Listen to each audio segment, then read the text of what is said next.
د دویم صفت الله تعالی پیغمبر علیه الصلاۃ والسلام تور کی انا ارسلناک رسول وشاهدا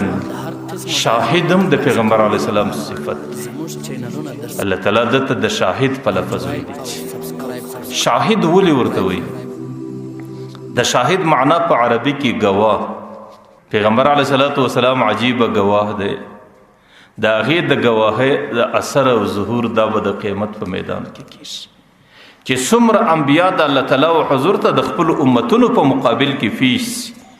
نو ټول انبیا به دا دعوه وکړي چې ما د خپل امت ته خبر رسولې ده لیکن په امتونو کې چې څومره انسانانو د خپل نبی خبره منلې نه ده نو هغوی به دستي انکار وکړي چې موږ ته خبره نه ده رسېدلې نو بیا به الله تعالی د دې انبیاو څخه ګواه غواړي چې تاسو ګواه پیش کړئ ځکه مدعي ګواه غواړي د مدعي څخه ګواه غوښتل کیږي نو بیا بلته ګواه څوک ګواه به پیغمبر علیه الصلاۃ والسلام پر هر نبی به ګواهي ادا کوي چې د خپل امت ته خبره ورسوله بیا به د پیغمبر علیه الصلاۃ والسلام په ګواهي باندې امت هغه مقدمه انبیا هغه مقدمه د خپل امتونو څخه ګټي او بیا به پر خپل امتونو باندې د الله په حضور کې په هغه مقدماتو کې فتح او کامیابی حاصلوي یا ګواه معنا دا ده بعضی وی چې نه د گواه معنا شاهد معنا گواه پیغمبر علیه الصلاۃ والسلام دنیا کې ډېر لوی گواه دی موږ د جنت منون کیو چې الله تعالی مهمانخانه جنت لري د مرګ بعد نیک عمل انسانان جنت له الله ورولي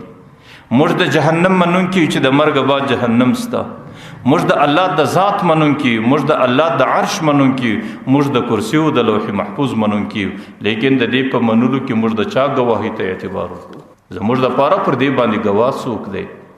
پر دې باندې گواه ذات بابرکات د پیغمبر علیه السلام دی چې هغې چشم دید گواه دی هغې دا ټول حالات په سترګو باندې لیدلی دي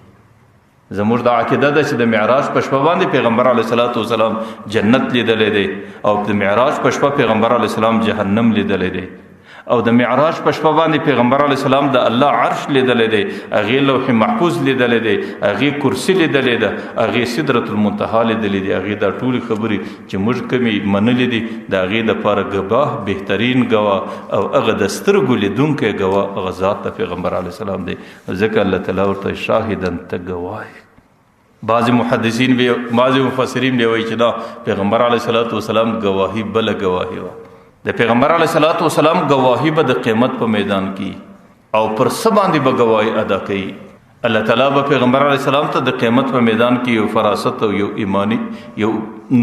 نور ولا ورکړي د هغه فراست نوري په خاطر چې پیغمبر علیه الصلاۃ والسلام کوم مؤمن ته وګوري د هغې د ایمان دستي معلومات به ورته کېږي چې دا سړی مؤمن دی او دا مؤمن نه دی او دې کې ایمانی نور ځلیږي په دې کې نه ځلیږي او دا به ټوله پیغمبر علیه الصلاۃ والسلام ته د قیامت په میدان کې ورمعلومېږي